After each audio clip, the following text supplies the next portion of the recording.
قبيلة من أقدم القبائل المضرية العدنانية، منازلهم الرئيسية بين مكة والطائف، ويسمون ببادية قريش، إذ أن قريشا منهم وتجمعهم راية واحدة في الحرب والسلم، كما أن من بني فقيم منهم الرجل الذي لطخ القليس أو كنيسة أبرهة، ومنهم يعمر بن نفاث بن عدي بن الدأل بن بكر بن عبد مناه ابن كنانة سيدهم الذي رافق عبد المطلب إلى أبرهة.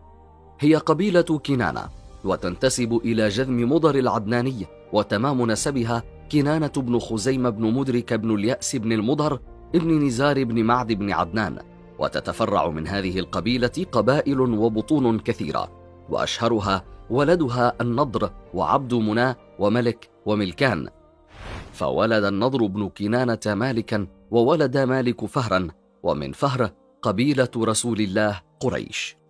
ومن بطون عبد مناة بن كنانة بكر وعامر ومرة والحارث، وكلها بطون ضخمة العدد. ومن أشهر بطون بكر بن كنانة ليث بن بكر والديل بن بكر وضمر بن بكر. شاركت قبيلة كنانة في الجاهلية في طائفة من الوقائع والأيام بينها وبين قبيلة قيس عيلان، منها يوم الكديد، وكان الظفر في هذه الوقعة لقيس عيلان، وقد أبلى فارس كنانة المشهور ربيع بن مكدم بلاء حميدا في قتل فوارس من قيس عيلان، ثم قتلته بنو سليم. ومن ذيول هذه الوقعة أن بني مالك من كنانة غاروا على بني جشم فقتلوا وغنموا، ووقع فارس بني جشم المشهور دريد بن الصمة أسيرا في أيديهم، وكان لدريد يد فيهم فأطلقوه. وفي يوم برزة كان الظفر لبني فراس بن مالك بن كنانة على قبيلة بني سليم القيسية، وأبلى يومئذ فارس بني كنانة ورئيس بني فراس عبد الله بن جذل بلاء حسنا، وقتل عددا من فوارس بني سليم. وكان لكنانة مشاركة في أول أيام الفجار، ولم يقع قتال بينها وبين قيس عيلان. وقبيل الإسلام حدث نزاع بين قبيلة خزاعة وبين بني بكر بن عبد مناه ابن كنانة، قتل بسببه رجال من القبيلتين، ثم حجز الإسلام بينهما.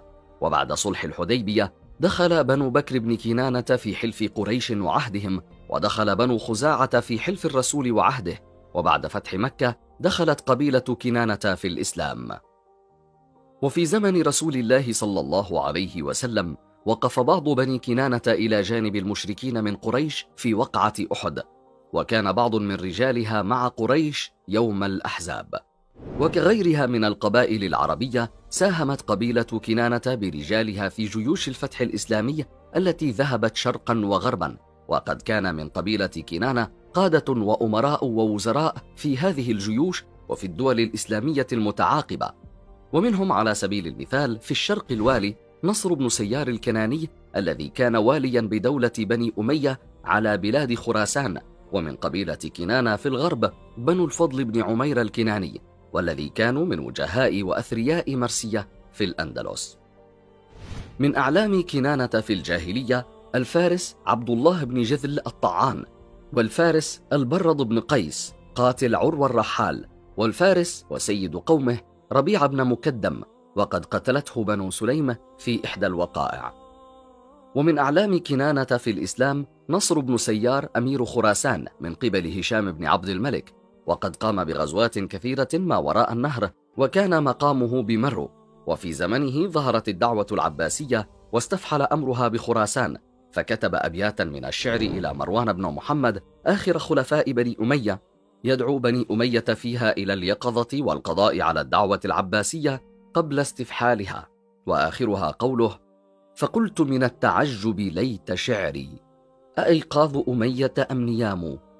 وتوفي سنة 131 للهجرة.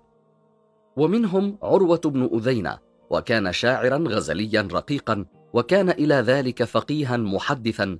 ومن جيد غزله قوله: إن التي زعمت فؤادك من لها، خلقت هواك كما خلقت هوى لها، فيك الذي زعمت بها وكلاهما يبدي لصاحبه الصبابة كلها، ويبيت بين جوانحي حب لها، لو كان تحت فراشها لأقلها، ولعمرها لو كان حبك فوقها يوما وقد ضحيت إذا لأظلها. ومن أعلامها أيضا الشاعر الفارس أبو الطفيل عامر بن واثلة، له صحبة برسول الله، وكان بعد ذلك من أصحاب علي بن أبي طالب. ومن أعلامها أيضا أبو ذر الغفاري جندب بن جنادة، وكان من كبار الصحابة، وفي زمن الخليفة عثمان بن عفان أخذ يحرض الفقراء على الأغنياء، فنفاه عثمان إلى الربذة، وتوفي سنة 31 للهجرة. وأهم هجرات قبيلة كنانة لخارج الجزيرة العربية حصلت في القرون ال5 الأولى بعد الهجرة، حيث اتجه جماعات كبرى من قبيلة كنانة لخارج الجزيرة العربية، وبالتحديد للعراق والأهواز والشام بالأردن وفلسطين، وكذلك اتجهوا إلى مصر والسودان وتونس وبلاد المغرب العربي، ومعظمهم استقر في تلك البلاد منذ ذلك الزمن إلى اليوم. وقد ذكرت المصادر أن معظم قبيلة كنانة خرج من الجزيرة العربية، وأهم من خرج من بني كنانة قبيلة قريش، وقبيلة بني ليث، وقبيلة بني غفار، وقبيلة بني ضمرة، وقبيلة بني مدلج، وقبيلة بني فراس.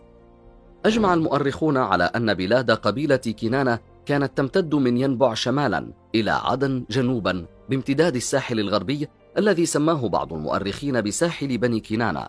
ومن أشهر بلادهم القديمة وأهمها ينبع وبدر ووادي الصفراء ووادي العرج وغيقة والأبواء وجبلي ثافل ووادي قديد ووادي سرف ويلملم ومجنة وشامة وطفيل ووادي أدام ووادي مركوب ووادي ملكان ووادي حلي وحرة بني كنانة المسماة اليوم حرة بني هلال ووادي ضنكان وعدن. أما اليوم فخارج المملكة العربية السعودية تسكن قبيلة كنانة في الأحواز والعراق والأردن وفلسطين وسوريا ومصر والسودان وبلاد المغرب العربي واليمن. أما في المملكة العربية السعودية فبلاد قبيلة كنانة اليوم هي محافظتا الليث والقنفذة، وكذلك من كنانة قبائل مهاجرة استقرت بمنطقة جازان، ومن قبيلة كنانة قبائل مستقرة بالمدينة المنورة.